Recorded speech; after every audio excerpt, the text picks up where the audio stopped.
How, in God's name, are you scary? You're friggin' Tim Curry. I mean, just looking. You're ridiculous. You got a big bald head, little big red nose, and what'd you do? You just laughed hysterically, made a bunch of balloons pop with blood? For Christ's sake, I do that all the time. I mean, it's just not scary. Look at you. Oh, here's an idea. How about you just get in your little clown car and ride all the way back to the fucking circus, you pathetic excuse of a monster. Ah!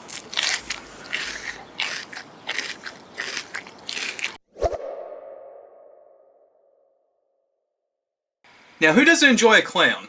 They're funny, entertaining, bring joy wherever they go, except for the people who are scared shitless by them.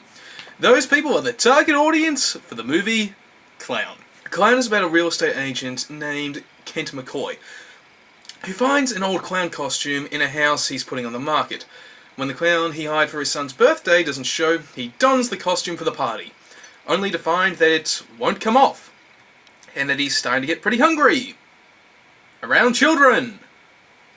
Now, if that doesn't get those who are clown-phobic frightened, I don't know what will, but for everyone else, it's a good piece of gore-fueled horror that, will keep you entertained, to be honest.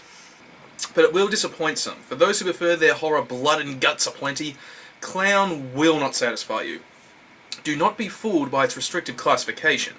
Almost all of the violence happens off-screen, and while the gore effects are great, when we get to see them, it really begs the question how this really qualified for the rating it received. Do not be fooled by Eli Roth's name. Thankfully, the same cannot be said about the monster of the movie, the Clown. The makeup effects used to illustrate Kent's transformation into the child-eating clown are just amazing, right down to the smallest detail. It's especially powerful thanks to the acting. Everyone here is a good performer, and the actor playing Kent McCoy really does bring him across as an everyman who's just facing an unbearable horror, as the transformation slowly strips more and more of who he is away, which makes the movie's length all the more painful.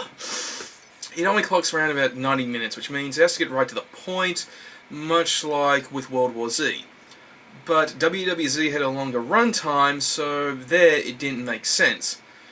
With a longer runtime, Clown could have really benefited from some fleshing out of the lore of its monster, or at the very least, some genuine gory moments, so it actually earned a restrictive classification. But all that aside, if you're looking for something to get you geared up for Halloween, or if you're afraid of clowns and want to further validate your fears, then Clown's a good movie for you to pursue. Just remember not to be fooled by the classification.